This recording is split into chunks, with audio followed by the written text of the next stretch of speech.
ಹುಕ್ಕೇರಿಯಲ್ಲಿ ರೈತರ ಹೋರಾಟಕ್ಕೆ ತಾತ್ಕಾಲಿಕವಾಗಿ ಬ್ರೇಕ್ ಬಿದ್ದಿದೆ. ಬೆಳಗಾವಿಯ ಹುಕ್ಕೇರಿಯಲ್ಲಿ ನಡೀತಾ ಇದ್ದಂಥ ಪ್ರತಿಭಟನೆ ಇದು. ಹುಕ್ಕೇರಿಯಲ್ಲಿ ರೈತರ ಹೋರಾಟಕ್ಕೆ ತಾತ್ಕಾಲಿಕ ಬ್ರೇಕ್ ಬಿದ್ದಿದೆ. ರಾಜ್ಯ ಸರ್ಕಾರಕ್ಕೆ ಮತ್ತೊಂದು ಮನವಿಯನ್ನ ಸಲ್ಲಿಕೆ ಮಾಡಿದ್ದಾರೆ ರೈತರು.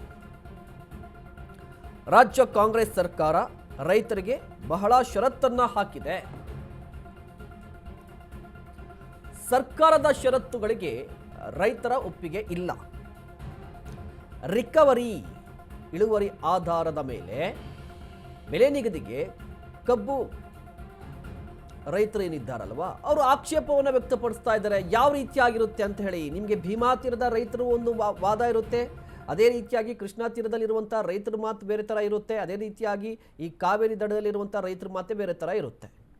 ಅಂದರೆ ಆಯಾ ಪ್ರಾಂತ್ಯಗಳಿಗೆ ಸಂಬಂಧಪಟ್ಟಂತೆ ಮಾತನಾಡೋದಾದರೆ ಬಾಗಲಕೋಟೆ ರಾಯಚೂರು ಭಾಗದಲ್ಲಿ ರೈತರು ಬೆಳೆಯುವಂಥ ಕಬ್ಬಿಗೆ ಒಂದು ರೇಟು, ಅದೇ ರೀತಿಯಾಗಿ ಬೆಳಗಾವಿ ಹುಕ್ಕೇರಿ ಈ ಭಾಗದಲ್ಲಿ ಬೆಳೆಯುವಂಥ ರೈತರು ಕಬ್ಬಿನ ರೇಟ್ ಇರುತ್ತಲ್ಲ ಅದರಲ್ಲೂ ಕೂಡ ಒಂದಿಷ್ಟು ವೇರಿ ಇರುತ್ತೆ. ಇಲ್ಲಿ ಮಂಡ್ಯ ಈ ಕಡೆ ಬಂದರೆ ಇಲ್ಲೂ ಕೂಡ ಒಂದಿಷ್ಟು ವ್ಯತ್ಯಾಸ ಇರುತ್ತೆ. ರಾಜ್ಯದಾದ್ಯಂತ ಒಂದೇ ಬೆಲೆಯನ್ನು ನಿಗದಿ ಮಾಡೋಕ್ಕೆ ಸಾಧ್ಯನಾ ಅಂತ ಹೇಳಿದ್ರೆ ಇಲ್ಲ. ಈಗ ಸರ್ಕಾರಕ್ಕೆ ಗಡುವನ್ನು ಕೊಟ್ಟಿದ್ದಾರೆ, ಸದ್ಯ ಹೋರಾಟವನ್ನು ಹಿಂಪಡೆದಿದ್ದಾರೆ. ಏನು ನಾವು ಅಹೋರಾತ್ರಿ ಧರಣಿಯನ್ನು ಒಂದು 5-6 ದಿವಸ ಮಾಡ್ತಾ ಇದ್ದು, ಅದು ನಿನ್ನೆ ಸರ್ಕಾರ ಮಾನ್ಯ ಮುಖ್ಯಮಂತ್ರಿಯವರು ನಮಗೆ ಬೆಲೆ 13,300 ರೂಪಾಯಿನ ಘೋಷಣೆ ಮಾಡಿದ್ದು. ಆ ಘೋಷಣೆಯಲ್ಲಿ ನಮಗೆ ಯಾರಿಗೂ ರೈತರಿಗೆ ಇದಿಲ್ಲ, ಏನಂದ್ರೆ ನಮಗೆ ಅಸಮಾಧಾನ ಐತಿ. ಆ ಅಸಮಾಧಾನ ನಾವು ಎಲ್ಲ ರೈತರು ಹೊರಗಾಕಿ ನಾವಿವತ್ತೇನು ಎಲ್ಲ ಹಿರಿಯ ಮುಖಂಡರಿಂದ ನಾವು ತಟಸ್ಥವಾಗಿ ಇದನ್ನು ಹಿಂದೆ ತೆಗೆದಿದ್ದೀವಿ. ಯಾಕಂತಂದರೆ ಇವತ್ತೇನು ಸಕ್ಕರೆ ಸಚಿವ ಶಿವಾನಂದ ಪಾಟೀಲ್ ಅವರು ಗುರ್ಲಾಪುರ ಕ್ರಾಸಿಗೆ ಆಗಮಿಸಿದ್ದಾರೆ. ಅದನ್ನು ನಾವೆಲ್ಲ ಬೇಡಿಕೆಗಳನ್ನು ಹಿಂದೆ ತೆಗಿತೀವಿ ಅಂತ ಕೂಡ ಭರವಸೆಯನ್ನು ಕೊಟ್ಟಿದ್ದಾರೆ. ಆ ಭರವಸೆ ಏನಾರು ಇವತ್ತು ಈಡೇರಿಸಲಿಲ್ಲ ಅಂದ್ರೆ ನಾವು 2-3 ದಿವಸದಲ್ಲಿ ಮತ್ತೆ ಉಗ್ರವಾದ ಹೋರಾಟವನ್ನು ನಾವು ಮಾಡ್ತೀವಿ ಅಂತೇಳಿ ನಮ್ಮ ಮಾಧ್ಯಮರ ಮುಖಾಂತರ ಸರ್ಕಾರಕ್ಕೆ ಒಂದು ಎಚ್ಚರಿಕೆ ಕೊಡ್ತಾ ಇದ್ದೀವಿ.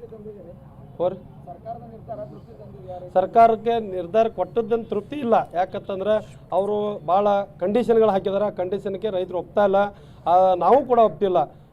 ಅದನ್ನು ಅವ್ರೇನು ಕಂಡೀಷನ್ಗಳು ಹಾಕಿದಾರೆ ಇವತ್ತೇನು ಬರ್ತಾ ಇದ್ದಾರೆ ಶಿವಾನಂದ ಪಾಟೀಲ್ ಅವರು, ಅದನ್ನು ನಾವು ಹಾಕುವುದಿಲ್ಲ, ಅದನ್ನು ಇಡ್ತೀವಿ ಅಂತ ಹೇಳಿದ್ದಾರೆ.